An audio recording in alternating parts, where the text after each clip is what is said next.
The massive Invarian dreadnought. Inevitable, hung in the void above Carnosaur 4, its sleek obsidian hull, reflecting nothing, absorbing all light, like a cosmic predator. Dozens of smaller vessels flanked it in perfect formation, a testament to the coordination and discipline that had made the Invarian Empire unstoppable for 3 centuries. On the command deck, Admiral Zexalon stood motionless, 4 arms clasped behind his back, compound eyes, surveying the beautiful blue-green world below. Another conquest, another civilization to be assimilated or eradicated. The pattern had repeated itself 137 times in his lifetime alone. Sub-Commander Vectra. He set his voice a low rumble that seemed to emanate from everywhere at once. Begin the standard protocol. Vectra, her carapace a shade lighter than her superiors, inclined her head in acknowledgement. At once, Admiral. Opening planetary communications. The viewscreen flickered, showing the frightened faces of Carnesian leaders gathered in their planetary council chamber. The bipedal fur-covered beings looked up with wide eyes as Zexalon's visage appeared before them. People of Carnosaur. Zexalon, began his translator, converting his complex vibrational language to something the mammals could comprehend. I am Admiral Zexalon of the Invarian Empire. For 3 centuries we have expanded our dominion across the stars. Today, your world joins our collective. Surrender your military capabilities and governing authority immediately, and your transition will be managed with minimal disruption. The Carnesian Prime Minister stood his mane bristling with defiance that Zexalon had seen countless times before. And if we refuse, Zexalon's mandibles clicked in what might have been amusement. Then, you will join the list of species who exist only in our historical archives. Without waiting for a response, he severed the connection and turned to Vectra. They always ask. Give them 3 planetary rotations to deliberate. Prepare the orbital bombardment grid should they require. Persuasion. Far from this scene of impending conquest at the edge of explored space, Lieutenant Sophia Reyes of the United Earth Alliance sat bolt upright in her chair. The forward listening post Delta 7 was typically the most boring assignment in the fleet, monitoring deep space for signals of interest, while deployed far beyond regular patrol routes. Most days passed with nothing but the background radiation of distant stars to keep her company. Today was different. Computer, verify signal and triangulate source, she commanded, her fingers flying across the console. Signal verified, the AI responded. Source bearing 227 Mark 034 distance, approximately 14.7 light-years from current position. Signal type distress beacon, non-human origin. Sophia swallowed hard. The UEA had encountered a few alien species, mostly pre-warp civilizations, or nomadic traders with limited territorial ambitions. Nothing like this an apparent attack on a developed world. Encrypt and transmit to Earth Command Priority Alpha, she ordered, adding her personal authentication code. Tag message possible first contact with hostile interstellar power. As the message beamed toward Earth at superluminal speeds, Sophia couldn't shake the feeling that everything was about to change. Admiral Elena Morales stared at the holographic display in the UEA Security Council chamber, her face illuminated by the rotating image of the Invarian dreadnought reconstructed from Lieutenant Reyes's data. And we're certain this isn't a misinterpretation, she asked, though she already knew the answer. General Hammond, the head of military intelligence, nodded grimly. Lieutenant Reyes's analysis is sound. These aren't raiders or pirates. This is an organized military force with technology significantly beyond our current capabilities. How many ships? Asked the Secretary General. Based on the intercepted communications, at least 30 major vessels, possibly many more, Hammond replied. They call themselves the Invarian Empire, and from what we can gather, they've been systematically conquering worlds for centuries. Admiral Morales straightened her uniform jacket, a habit from her days as a junior officer. We need eyes on this situation, immediately.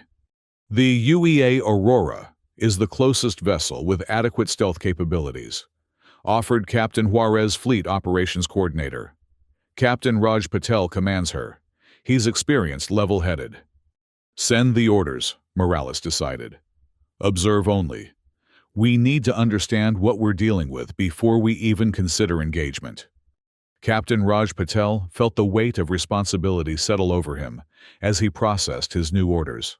The Aurora, a scout vessel designed for long-range reconnaissance, was about to venture farther than any human ship had gone before to observe an alien empire in the act of conquest. Navigation plot a course to the Karnas system, he ordered. Stealth protocols from the moment we arrive. 2 escort cruisers for protection until the observation perimeter. Then we proceed alone. His first officer, Commander Santos, approached with a concerned expression. Sir, these Invarians, everything in the briefing suggests they're significantly more advanced. If they detect us... Patel nodded. I know number one. But someone has to be first to see what humanity might be facing. Better a scout ship with a chance to run than waiting for them to reach our colonies. The journey took 3 days at maximum sustainable warp. When they arrived at the edge of the Karnas system, the Aurora and its 2 escorts, the Vigilant and the Sentinel, dropped out of warp in the shadow of a small moon. All stop, Patel ordered. Passive sensors only. Let's see what we're dealing with. The sensor officer, Lieutenant Kim, worked his console with practiced precision. Captain, I'm detecting multiple large vessels in orbit around the 4th planet. Energy signatures unlike anything in our database. Weapons appear to be... Sir, they're bombarding the planet's surface. Patel's jaw tightened. On screen. The view screen showed distant flashes of light striking the planet's surface. Even from this distance, the destruction was evident, massive energy beams carving furrows across continents.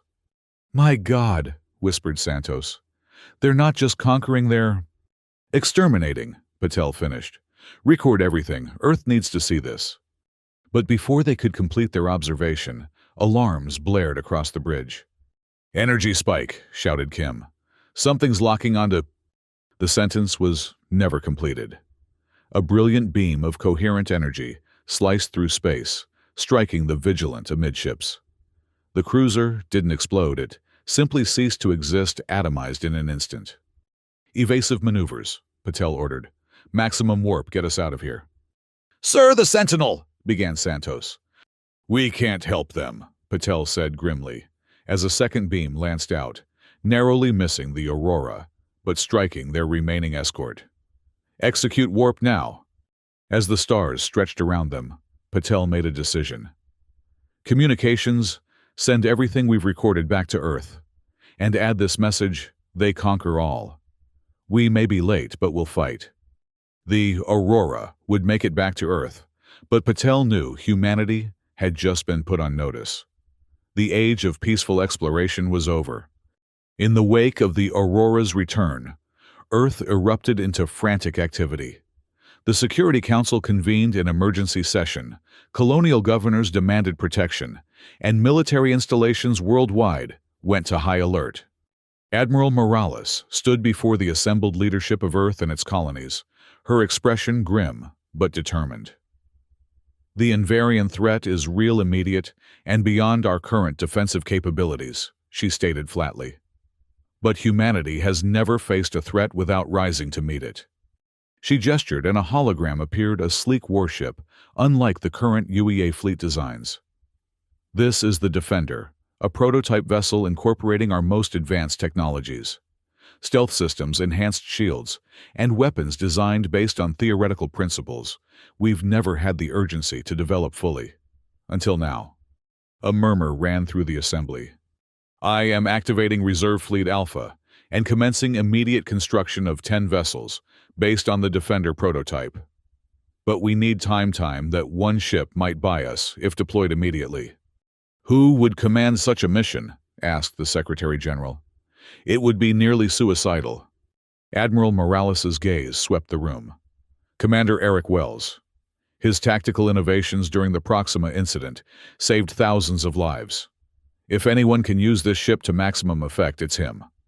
Commander Eric Wells stood in the observation lounge of Earth Space Dock, watching as final preparations were made to the UEA Defender. The ship was beautiful, a perfect fusion of form and function, with lines that suggested speed and power. "Quite a responsibility," came a voice from behind him. Wells turned to see Admiral Morales approaching. He straightened to attention.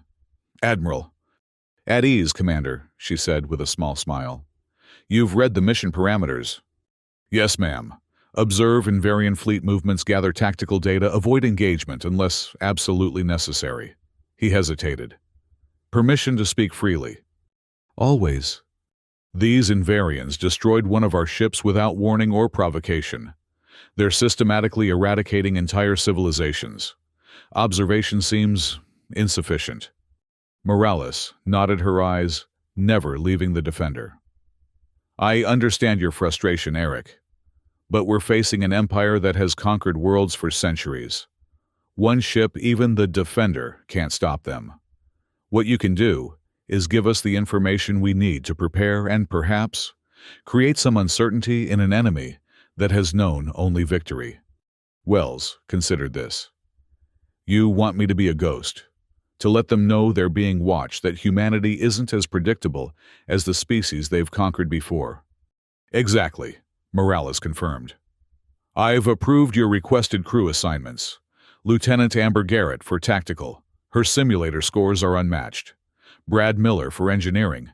There's no one better at pushing systems beyond their design limits. Kelly Wright for sensors. She can detect a shuttle at maximum range with basic equipment. And Dr. Judy Ross as ship's counselor. This mission will strain your crew psychologically." Wells nodded. "When do we deploy?" "As soon as final systems checks are complete. The Invariants have already moved from Karnas to the Sol system. 3 billion more lives at stake." The weight of those words settled over Wells. "We won't let you down, Admiral." "I know you won't." She extended her hand. "Godspeed, Commander." The Sargas asteroid belt represented the perfect training ground, dense enough to provide cover, chaotic enough to challenge the Defender's systems, and far enough from established routes to avoid detection. On the bridge, Commander Wells watched as his crew worked with increasing confidence. The ship had been in space for 2 weeks, and they were beginning to function as a cohesive unit. "Lieutenant Garrett's status of tactical systems," he asked. Amber Garrett, a woman whose fierce intelligence was matched only by her determination, looked up from her console. "All weapons functional, Commander. The phase disruptor array exceeds design specifications by 7%. Chief Miller's modifications are working beautifully." Wells nodded. "Speaking of our miracle worker, how are the engines holding up?" Brad Miller's voice came over the comm. "Like a dream, sir. I've coaxed another 12% out of the warp drive. She'll outrun anything the Invariants throw at us, as long as you don't scratch my paint job." A smile touched Wells's lips. Miller's irreverence was a welcome counterpoint to the gravity of their mission. "Right, how are the sensor modifications progressing?" Kelly Wright, her dark skin contrasting with the blue glow of her console, turned to face him. "Completely operational, sir. I can track a pebble through this asteroid field now. If there's an Invariant ship within 5 light years, we'll know about it long before they detect us." "Excellent." Wells stood pacing the compact bridge. "Let's put it all together. Battle Simulation Alpha 3. Scenario 3, enemy vessels unknown capabilities pursuing through dense debris field." The crew snapped to action as the computer generated a convincing simulation. Wells watched with pride as they coordinated perfectly, Garrett targeting key systems to disable rather than destroy Wright, identifying vulnerabilities in sensor coverage, and Miller coaxing impossible maneuvers from the engines. When the simulation ended with the Defender successfully evading and neutralizing the threat, Dr. Judy Ross, who had been observing quietly, approached Wells. "The crew is bonding well," she noted. "But there's something troubling you." Wells should have known better than to try hiding his concerns from the perceptive psychologist. "These simulations are just that, simulations. The Invariants have conquered hundreds of worlds. What makes us think we'll fare any better?" Dr. Ross considered this. "Perhaps because we're not trying to defeat them yet. Your mission is observation and intelligence gathering. Humanity has excelled at adaptation throughout our history. And if observation isn't enough, Wells asked quietly. Then, you'll make the right choice when the moment comes, she replied with conviction. That's why you were selected for this command. Before Wells could respond, Wright called out from her station. Commander, I'm detecting a subspace transmission. UEA encryption priority 1. On screen, Wells ordered. Admiral Morales's face appeared, her expression grim. Commander Wells, the Invarians have completed their conquest of the Sol system and are now advancing toward Arcturus. There's a research outpost there with over 300 civilian scientists. Evacuation ships have been dispatched, but they won't reach the system in time. Your new orders are to proceed to Arcturus and observe Invarian tactics. Do not, I repeat, do not engage unless absolutely necessary. Wells acknowledged the orders, and as the transmission ended, he turned to his navigation officer. Set course for Arcturus maximum warp. It seems our training period is over. The Defender arrived at Arcturus to find the evacuation already underway. Civilian transports were hastily loading personnel and equipment from the research outpost on Arcturus 4, but the process was chaotic and slow. From their position behind Arcturus's sixth moon, the crew of the Defender watched with growing unease. Invarian vessels detected, Wright announced. 3 light minutes out and closing fast. 5 ships, 1 Dreadnought Class 4 escorts. Wells studied the tactical display. Time until civilian transports can complete evacuation. Lieutenant Garrett checked her calculations. At current loading speed, approximately 40 minutes. The Invarians will be in weapons range in 22. A heavy silence fell over the bridge. Orders are to observe only, Wright reminded them quietly. Wells watched the frantic activity around the research outpost, considering their options. He had seen the recordings from Carnus 4 witness the merciless efficiency with which the Invarians eliminated resistance. Those civilians wouldn't stand a chance. Lieutenant Garrett, prepare a tactical analysis. If, and I stress, if we were to engage the Invarian escort vessels, what would be our optimal approach? Garrett looked up surprised briefly, crossing her face before she composed herself. Target their lead escort first, sir. Based on previous observations, their formations are rigid hierarchical. Disrupting the command structure could create momentary confusion. And our chances of success? Unknown, sir. But the Defender was designed for hit-and-run tactics. If we strike hard and withdraw immediately, we could at least buy the transport some time. Wells tapped his comm badge. Bridge to engineering, Miller. I need maximum power to shields and weapons, but be ready to divert to engines on my mark. Pushing the envelope already, Commander, came the cheerful reply. Aye, sir. You'll have it. Dr. Ross. Wells turned to the ship's counselor, who had been observing the exchange with a thoughtful expression. I value your perspective. What are the ethical considerations here? Dr. Ross didn't hesitate. 300 lives against direct orders. But there's more at stake than just this outpost. The intelligence we're gathering could save billions. It's not a simple equation. Wells nodded, appreciating her candor. Right timing update. Invarians 18 minutes from weapons range. Civilian evacuation proceeding, but they'll need at least 15 more minutes after Invarian arrival to complete. The decision crystallized in Wells's mind. Our orders are to observe Invarian tactics. We'll do exactly that, but from a more active position. Lieutenant Garrett, battle stations. We're going to engage the Invarian escorts, draw them away from the civilian transports, and gather first-hand intelligence on their combat capabilities. The crew looked at him with a mixture of apprehension and determination. If anyone wishes to formally object to this course of action, now is the time, Wells offered. This will be recorded as my decision alone. No one spoke. Very well.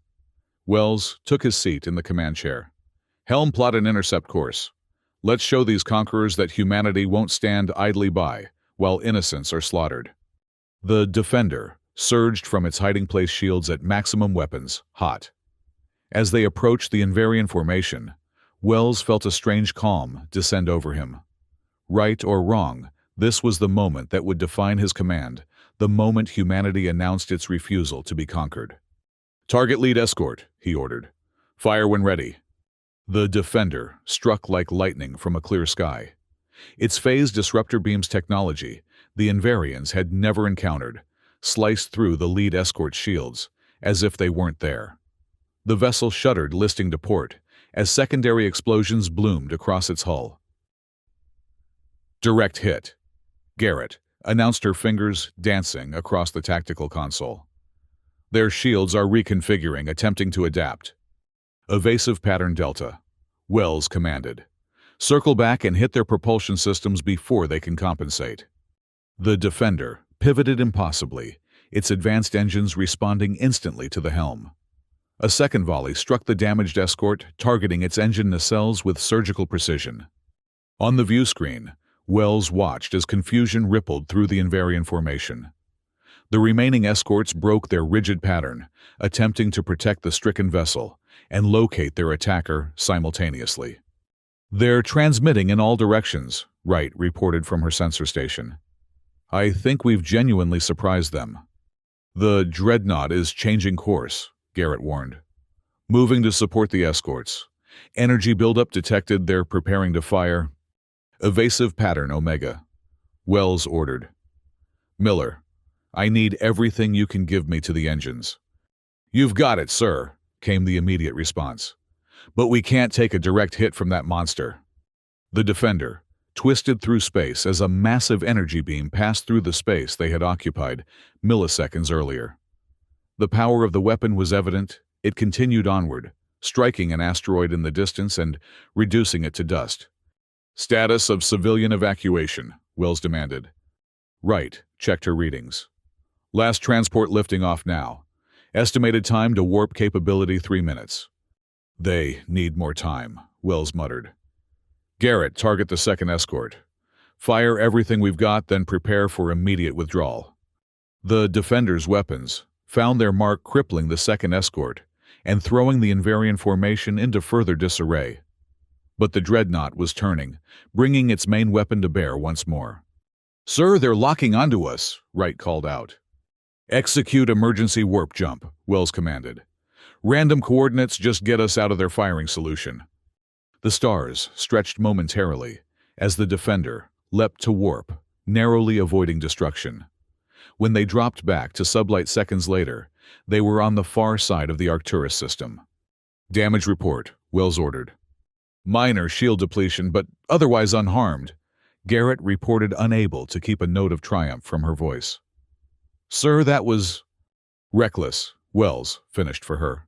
"But necessary. Right status of civilian transports?" A smile broke across the sensor officer's face. "All clear, Commander. They've reached safe distance and entered warp. The evacuation is complete." A cheer went up from the bridge crew, quickly silenced by Wells's raised hand. "We've won a skirmish, not a war," he reminded them. "And we've revealed ourselves to the enemy. The element of surprise won't be on our side next time." He turned to his first officer. "Record a complete tactical analysis of the encounter. Every detail, no matter how small. Earth needs to know what we've learned." As the Defender slipped away from Arcturus, Wells knew they had crossed a line. They had been sent to observe, and instead, they had intervened. But as he thought of the 300 lives-saved scientists, whose knowledge might prove crucial in the coming conflict, he couldn't bring himself to regret his decision. Unknown to the crew of the Defender, their actions had created ripples that would spread far beyond the Arcturus system. Aboard the Invarian Dreadnought, inevitable. Admiral Zexalon reviewed the sensor recordings with growing concern. "This vessel," he said, mandibles clicking in agitation. "It appeared from nowhere, struck with weapons unknown to our database, and vanished just as quickly." Subcommander Vectra studied the readings. "The design is unlike any we've encountered in this sector. Could it be from beyond the galactic arm?" "No," Zexalon decided. "This is different. Observe the attack pattern, precise, targeted. Not to destroy, but to disrupt. To create an opportunity for the civilian vessels to escape." He paused, compound eyes narrowing. This was a tactical choice, a sacrifice play. "A species willing to sacrifice for others," Vectra sounded incredulous. "How inefficient." Perhaps, Zexalon agreed. But also, unpredictable. In 3 centuries of conquest, we have never encountered a species that could surprise us. He turned to his tactical officer. Recalibrate our sensors. I want that ship found. Back on Earth, Admiral Morales received Wells's report with a mixture of anger and pride. The Security Council chamber was silent as the recording ended. He disobeyed direct orders, General Hammond pointed out unnecessarily. Yes, Morales agreed. And in doing so saved 300 lives and gathered invaluable combat data. The Invarians' shields can be penetrated by phased energy weapons. Their formations break down when confronted with unexpected tactics. And most importantly, they can be hurt. The Secretary General leaned forward. What do you propose, Admiral? Commander Wells has shown us the way, Morales replied. The Invarians expect compliant surrender or futile last stands. They don't expect guerrilla tactics, hit-and-run strikes. We need to expand on what the Defender has started: coordinated strikes by small, fast vessels to disrupt their advance while we complete our fleet buildup. You're talking about buying time with lives, Hammond observed grimly. I'm talking about survival, Morales corrected. Send orders to Commander Wells. The Defender is to rendezvous with 3 additional prototype vessels at Alpha Centauri. Together, they will form the vanguard of our resistance. In the following weeks, the Defender conducted a series of daring raids against Invarian supply lines and scout vessels. Each encounter added to their understanding of Invarian technology and tactics, and each success bolstered the crew's confidence. During a brief respite in an uninhabited star system, Wells called his senior officers together for a strategy session. We've been effective as a lone wolf, he acknowledged, but our orders have changed. We're to rendezvous with 3 sister ships at Alpha Centauri and coordinate a larger strike. The Valiant, Dauntless, and Resolute, Garrett supplied. All built on the Defender prototype design with minor variations. Miller whistled appreciatively. 4 ships like ours working together. We might actually put a dent in these Invarian bastards. Don't get overconfident, Wells cautioned. The Invarians are adapting to our tactics with each encounter. Their shields are becoming more resistant to our phase disruptors, and their sensor sweeps are more thorough. Which means we need something new, Wright suggested. A strategy they haven't seen before. Exactly, Wells agreed. I've been studying the data from all our encounters, and I've noticed something. The Invarians operate on a hive mind principle, not true telepathy, but a form of instantaneous data sharing across their fleet. It's what makes their formations so precise. And also what makes them vulnerable to disruption, Dr. Ross added, seeing where he was headed. Precisely. Wells activated a holographic display showing the Alpha Centauri system. Here's what I'm proposing. The plan was audacious, bordering on suicidal, but as Wells outlined each element, he could see the growing determination in his officers' eyes. This wasn't just about tactical advantage anymore. It was about proving that humanity could stand against the seemingly invincible empire. When the briefing concluded, Dr. Ross remained behind as the others filed out. You're taking an enormous risk, she observed quietly. We all are, Wells acknowledged. That's not what I meant. She fixed him with a penetrating gaze. You're risking more than your ship and crew. You're risking humanity's future on a strategy that depends on enemy psychology we barely understand. Wells nodded slowly. Sometimes the boldest move is the only one that makes sense. The Invarians expect submission or conventional resistance. They've never encountered a species that thinks laterally, that values individuality as we do. And if you're wrong, then at least we'll have tried something other than waiting to be conquered. He smiled tiredly. Isn't that what makes us human, Doctor? The refusal to accept inevitable defeat. The Alpha Centauri system was ideal for their purposes, a complex arrangement of planets, moons, and asteroid fields providing multiple hiding places and ambush points. When the Defender arrived, the other 3 prototype ships were already in position, their captains eager to implement Wells's strategy. Captain Susan Rodriguez of the Valiant, Captain James Wilson of the Dauntless, and Captain May Simmons of the Resolute joined Wells for a final secure briefing.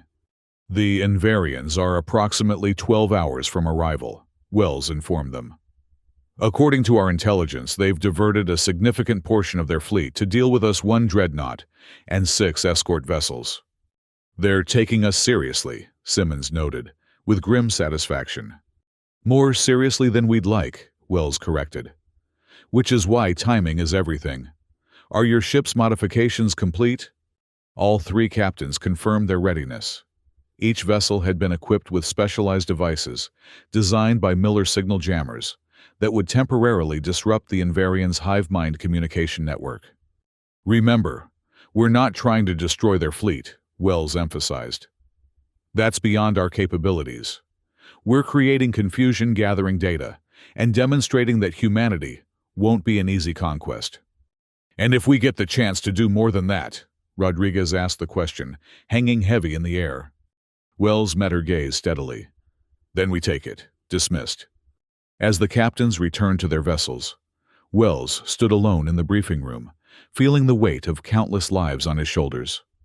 The next few hours would determine whether humanity faced the Invarians as equals or as just another species to be conquered. The Invarian fleet arrived precisely when expected, their formation a perfect geometric pattern that spoke of absolute confidence. Admiral Zexalon stood on the command deck of the Inevitable, surveying the Alpha Centauri system with mild contempt. Primitive, he observed to Vectra. The 3rd planet shows signs of early colonization, but nothing that would threaten us. Where is this mysterious vessel that has been harassing our outlying forces? No sign, Admiral, Vectra reported. But our sensors detect unusual concentrations of metallic elements in the asteroid belt. Perhaps they are hiding there. Zexalon's mandibles clicked thoughtfully. Perhaps. Or perhaps they are attempting to draw us into a trap. He considered briefly. It matters little. Deploy the fleet in standard search pattern. If these humans wish to play games, we will indulge them briefly before continuing our advance. The Invarian ships spread out their sensors, probing the asteroid field with increasing intensity. For nearly an hour, nothing happened. Then, without warning, a massive electromagnetic pulse burst from the system's 4th planet, momentarily disrupting the Invarians' communications network. In that instant of confusion, the Defender and Valiant struck from opposite sides of the asteroid field, their phase disruptors, targeting the engines of 2 escort vessels.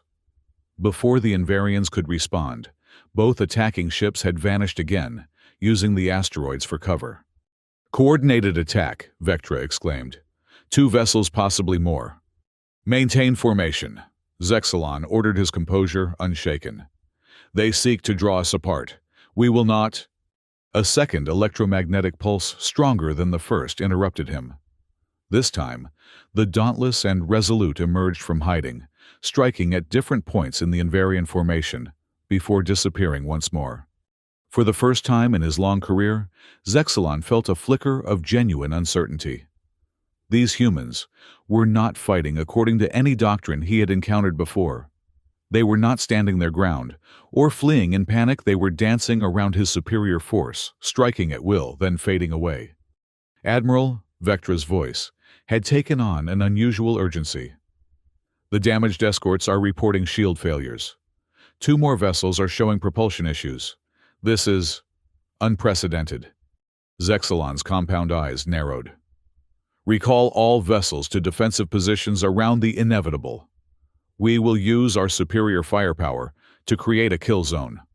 When these humans attack again, they will find nowhere to hide. But the humans did not attack again, not immediately. Instead, another pulse erupted, this one seemingly from within the Invarian formation itself. Internal communications collapsed completely, and for precious seconds each Invarian vessel was isolated, cut off from the collective. In that moment of vulnerability, all 4 human ships struck simultaneously, their attacks coordinated with impossible precision.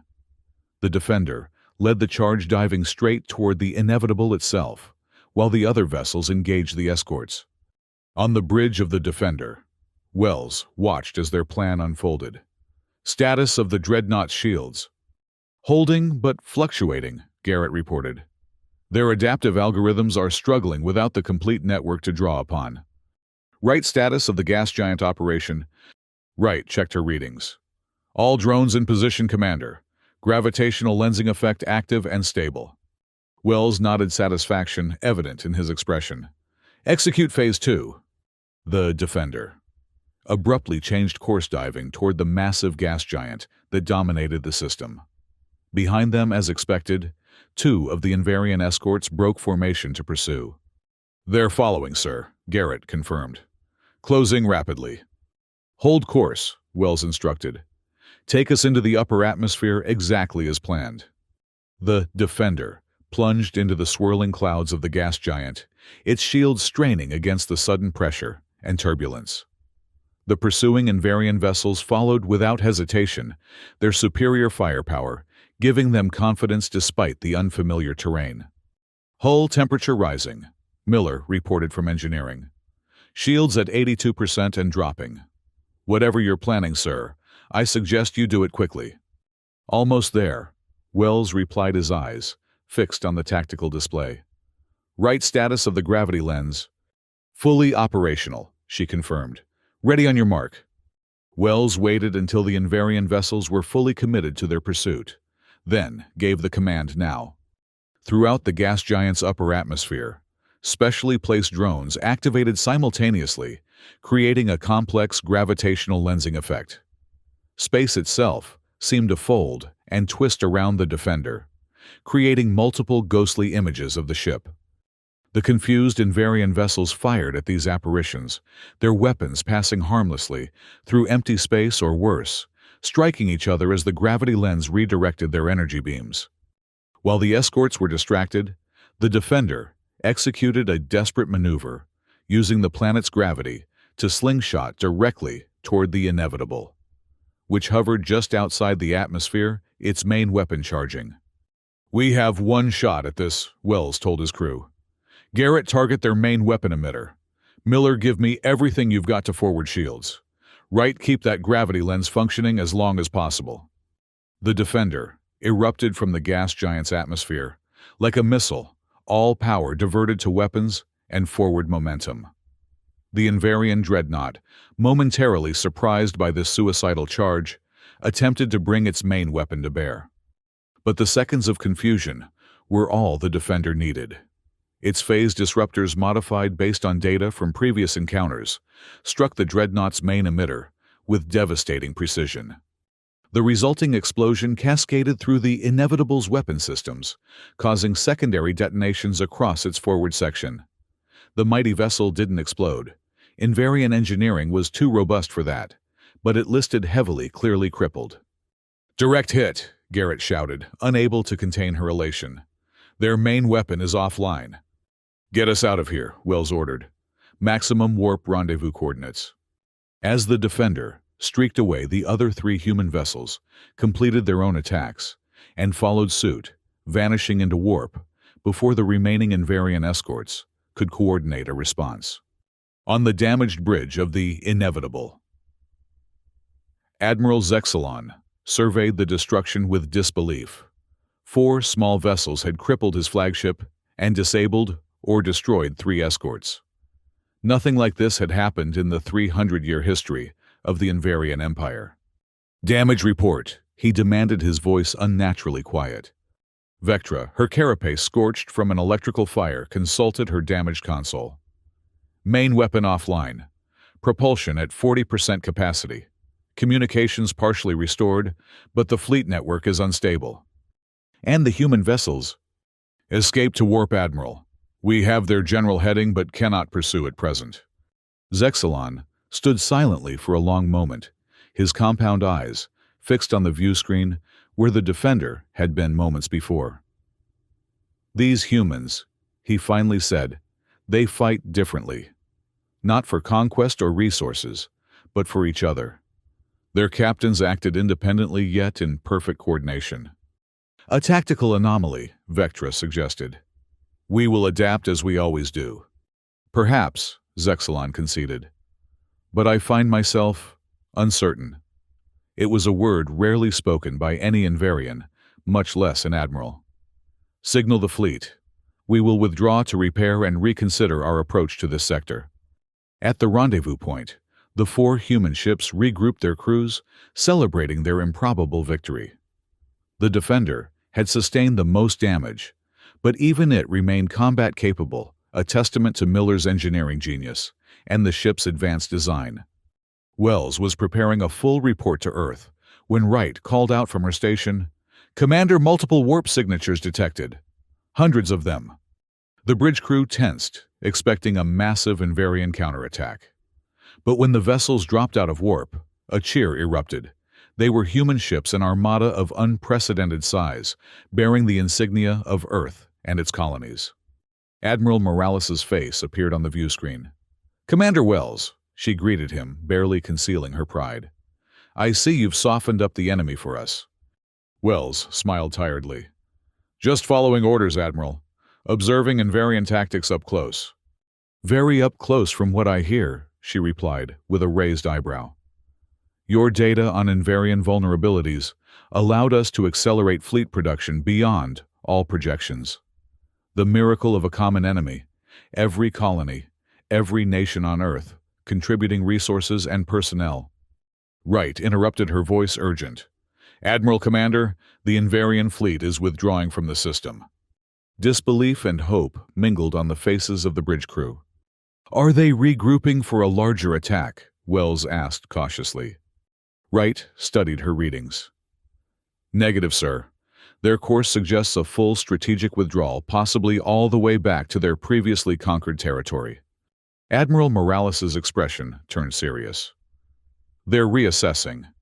You've done something no one has managed in 3 centuries. Wells, you've made the Invarian Empire question its invincibility." "We had help," Wells said, gesturing to include the captains of the other 3 prototype vessels. "And a lot of luck." "Make your own luck, Commander," Morales countered. "The Battle of Alpha Centauri will be remembered as the turning point, the day humanity announced to the galaxy that we would not be conquered."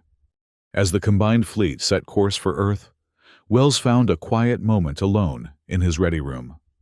Dr. Ross found him there, staring at the stars. "Penny, for your thoughts, Commander," she asked. Wells turned, a complex mixture of emotions playing across his face. "I was just thinking about what makes humans different from the Invarians. They've conquered hundreds of worlds because they expect species to react in predictable ways, to surrender, to flee, or to make a doomed last stand." "But we didn't do any of those things," Ross observed. "No," Wells agreed. "We improvised. We calculated impossible odds and tried anyway. We valued each life enough to risk everything." He paused. "I think that's what frightened them most. Not our weapons or tactics, but our unpredictability. Our refusal to accept what they considered inevitable." Dr. Ross smiled. "You know what they say about humanity, Commander. We're at our best when things are at their worst." Wells nodded, turning back to the viewport. The stars seemed different now. Not just points of light, but beacons of possibility. The Invarian Empire had conquered worlds with ease for centuries, but they had never encountered humans before. And one warship, one act of defiance had changed everything. "We have a long war ahead," he said quietly. "But for the first time, I believe we can win it." The Defender led the fleet back toward Earth, its hull bearing the scars of battle like badges of honor. Behind them, in the void of Alpha Centauri, something unprecedented had occurred, the first retreat of the Invarian Empire in 300 years of conquest. A single human warship had obstructed their path, and nothing would ever be the same again.